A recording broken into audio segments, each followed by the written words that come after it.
Hi mga ante, so today, i-check na natin mga naipon natin pera sa pagbebenta ng Lumo card. So, yeah, tingnan natin.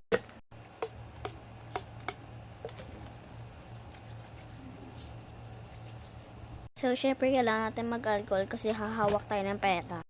So, ito yung itsura ng wallet ko. Di ba ang cute? Bag siya na maliit, tas may mga design. So, ayun yung mga naipon ko. Diba ang dami na. Ayun na itsura. So, syempre nga, diba magbibilang tayo. So, kailangan natin ng calculator malamang.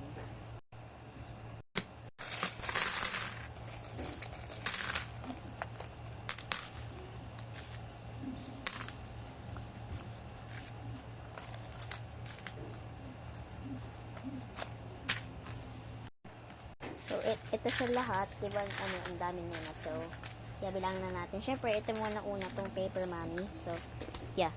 So, una muna yung mga paper money. So, yeah. 50 pesos. Okay. Ayan. So, naman 50. Ayan. Tapos, plus. Next, 50 ulit. Tapos, ayan. Calculate lang natin. Sensya na mga ante, inuubo ko ngayon. So, ayan siya guys. Ay, mga ante. 100 kagad. Diba? Ang galing.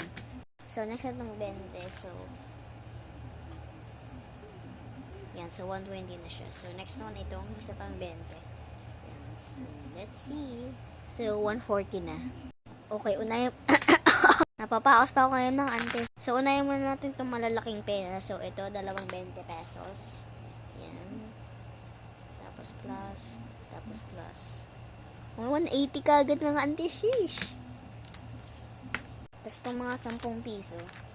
Yun lang, diba? Ay, ito pala may 20 pesos po. Wait lang. Okay, so lagyan natin 20. Yan, 200 sheesh. 200 kagad bit. So, next na natin mga 10 piso. Ito pa pala, may isa pang 20. So, bale, ano na yan? 220 o 220. Ang daming 20 B. So, unahin na talaga natin yung 10 piso. Yan. 10 plus 10 plus 10 plus 10 250. Ang grabe naman, be. Malaki naman yan. Ito pa, isa pang 10. Tapos 10. Yan, 260. Tapos, maghahanap lang ako ng, ng 10. Baka may makita pa ako dito 10. Wait lang. Okay, so wala na akong nakitang mga 10. Pero 5 na lang. So, bilangin na natin tong 5. Okay, so, syempre, 5 plus 5 equals 10. O, yan. Lagyan na natin 10. Na lang, mabilis. Tapos, ay, mali. Ala, be. Wait lang, be, na back ko. Okay, tapos 20 plus 20 plus 50. 50. 20, 20, 20, 20. Tapos mga 10, 10, 10. Okay, so 265 na siya mga ante. So, yan. Okay, so, ito 5, bali 10 pesos. Yan, tapos, ito, isa pang 5. Yan, tapos 10, syempre. Lapit naman 300 view, guys. Isa pang 5. Ang dami naman 5 na ito. Ito pa. Yan, tapos, yan na, laki na nang ipon ko pala. Ito pala 10 pesos. Ito na man. Ayan na, B, 300 na, B. Ang dami na natin naiipon. 300 na pala. Hindi ka napapansin. Okay, so, ano pa? Ito may 2 5. Okay, ay, oo. 10. Yan, ano pa? 5.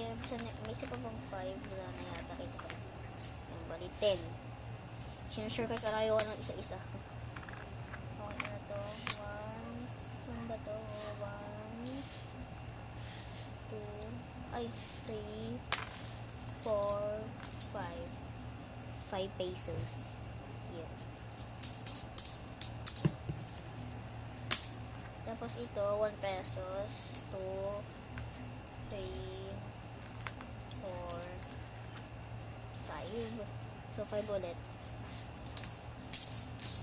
Ano pa? Ito, ewan ko na ito. Benching ko yata. Ayan. Ewan ko na to. Yan.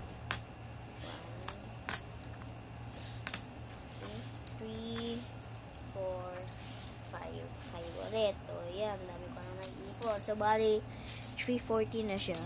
Ayan. So, ito, 1, 2, 3, 4, 5, naman. Okay, so lagyan natin 5 pesos.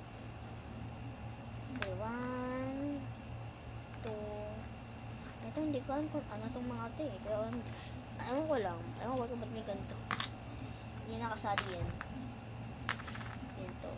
3, 4, 5. So, 5 pesos ulit. O, yan. So, 15 na yung naiipon natin. Wait lang. Hindi kasama may mga yan kasi yung mga dapat ibayad yun. Okay. Dahil ako ba yung 5, be? Yeah.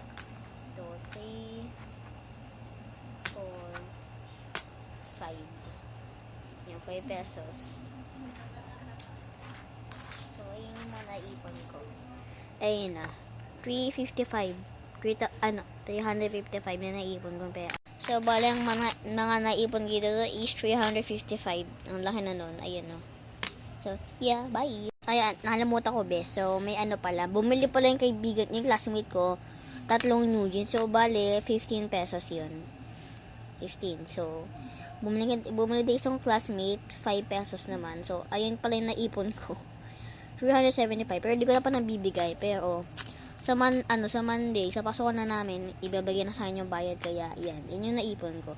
375. Sayang, hindi umabot ng 400.